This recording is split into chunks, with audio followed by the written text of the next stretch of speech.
Airbnb is rolling out new features and what it says are artificial intelligence tools in a product refresh. Now, one of the big changes will be for guest reviews of places where they've stayed. There's said to be a problem with reliability of some of those reviews. Let's get more from Jay Carney, Global Head of Policy and Communications at Airbnb. Fascinating story. Now, apparently, most listings rank on a 1 to 5 star scale. Most listings are at about 4.8 or not far short of that. So the reviews seem to be overwhelmingly favorable. Is that a problem? Well, it's a good thing in that our guests generally feel very strongly and positively about the homes where they stayed. It's a challenge for new users of Airbnb to figure out what exactly makes a top stay at Airbnb.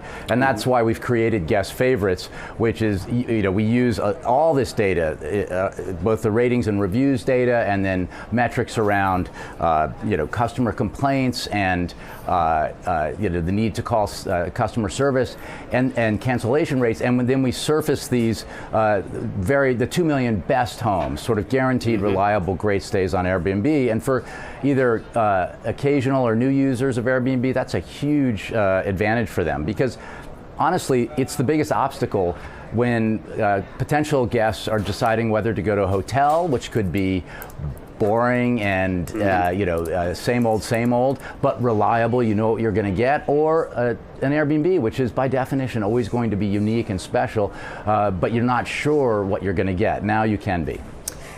Will there be a worry that the other 5 million homes, the owners of those, will feel left out? I'm afraid I lost audio. Oh, sorry. Do you have me still? Oh, I'm sorry. Did we drop? Can you hear me? Very sorry about that. Maybe you put up a 1-year chart for Airbnb. I mean, it's such a fascinating company. They've changed hospitality.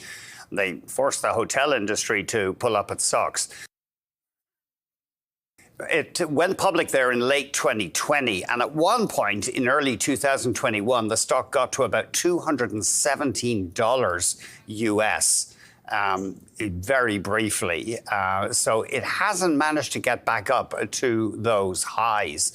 Another problem with the reviews is said to be the fact that people don't want to leave a negative review. They don't want to hurt the host. And apparently it's hard to, currently, if you're looking at a property and you want to get the flaming mean reviews, well, mean, maybe justifiably, it's hard to get the 1 star. You want to call up the 1 stars. One of the changes Airbnb is thinking about is pushing that through so you can actually assess who's got the 1 star reviews. Sorry about that audio glitch. We are joined again by Jay Carney, Global Head of Policy and Communications at Airbnb. I know this is a very broad subject, but you are under fire from politicians, aren't you? Here in British Columbia, as you know, has passed pretty strict rules. New York City, I think you have to be in the Airbnb property before, physically, you have to be there as a host before you can rent it out. So politicians are maybe just using you as a target, whether it's justified. Well, I think what is true is that there are circumstances in cities around the world, in Canada, United States, and elsewhere, where there's a shortage of housing.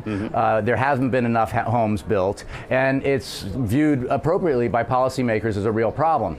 Unfortunately, they sometimes look at Airbnb as the cause of the problem, and yet there's an enormous amount of data out there that shows, in actual fact, the number of Airbnbs in Canada, for example, represents less than 1% of the housing stock in the country.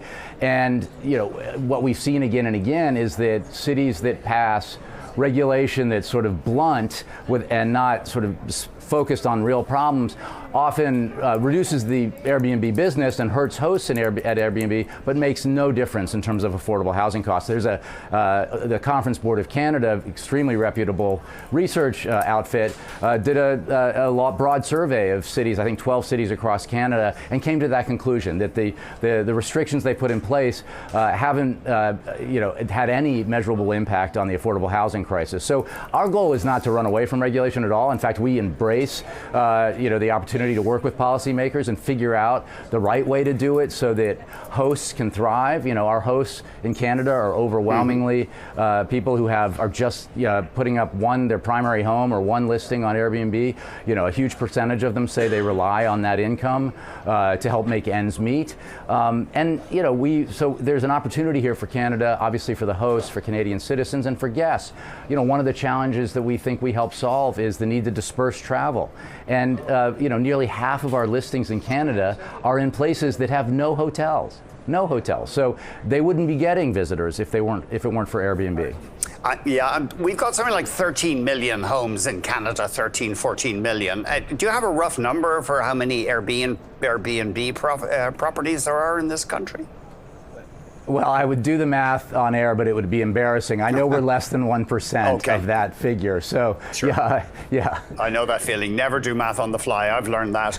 Back in 2019, McGill University estimated that, and this is a few years old, more than 31,000 homes across the country had been removed from the rental supply because of Airbnb. It was an estimate, but of course that is a pretty small percentage number. We do know that you hear anecdotally a place like Barcelona, though, apparently the locals deplore you for bringing in so many people. Are you a victim of your own success? Well, I think people want to travel, and we want to, especially in iconic locations like Barcelona, we want to work with local policymakers to help solve what their specific problem is. So we come in with tools. We have something called City Portal that helps policymakers get a much more clear picture of what our presence is in a city and who our hosts are. And then, often instead of some kind of blanket restriction on an entire city, the real problem could be one or two neighborhoods. One or two zip codes, as we say, and we can help, with working on a night cap or a density cap in those neighborhoods, which then disperses some of our, premises around the city into neighborhoods that might not have nearly that challenge. So I think, the challenge of my job on the policy side is that we have over 100,000 cities, and we want to work with all of them, and we're trying to scale that and engage with those policymakers to figure out the best way so that the countries and the cities can take advantage of all the benefits that Airbnb offers, and then also the policymakers can help solve their specific problems. But on the affordable housing, you mentioned New York. We've already seen what's happening now. What we thought would happen is that they passed this effective de facto ban, which has put a lot of hosts here in New York under pressure. They rely on this money. What we've seen is these listings going into the black market, the unregulated market, and meanwhile hotel prices are skyrocketing as predicted, and there's been no material change in the number of housing units available for long-term rent in the city. So it's clearly it's not the right regulation for the problem at hand. Well, certainly it's true that holiday rentals or short-term rentals in New York have been notorious for fraud in the past, people trying to do it on Kijiji, etc. I know it's been a bit of a swamp, so probably safer through a platform. It looks like you're profitable.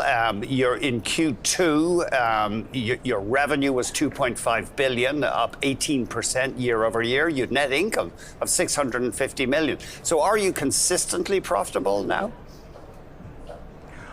I think we are consistently profitable. We have been, since I started. I'm sure there's a direct connection. But but seriously, it is. We're proud of that. We think that it creates opportunities for us to both continue to perfect and improve the core service that we offer, and then look at ways to expand beyond the core to create new services or products for guests and hosts that they would really love. I was contacting a friend who is a regular Airbnb host. I asked her, what would you like me to ask this fellow? And one question she had is, and we're tight for time, I'm sorry, Jay, what's one or two things that you can do to make your property more attractive to renters? Well, this is a great question. Great photography, right? I mean, so many listings. Obviously, they're normal folks, and they take their pictures and they post them, and they don't even show their awesome homes in the best possible light. So, invest a little bit in great pictures. Use this new tool that's driven by AI that we have, which will arrange your photos into a home tour for guests. You know, by rooms, by kitchen, living room, bedroom. That makes a huge difference. A huge difference. And I know your CEO has taken this seriously. He said sometimes people are disappointed when they check into an Airbnb. So you want to make it clearer to people what exactly they're getting.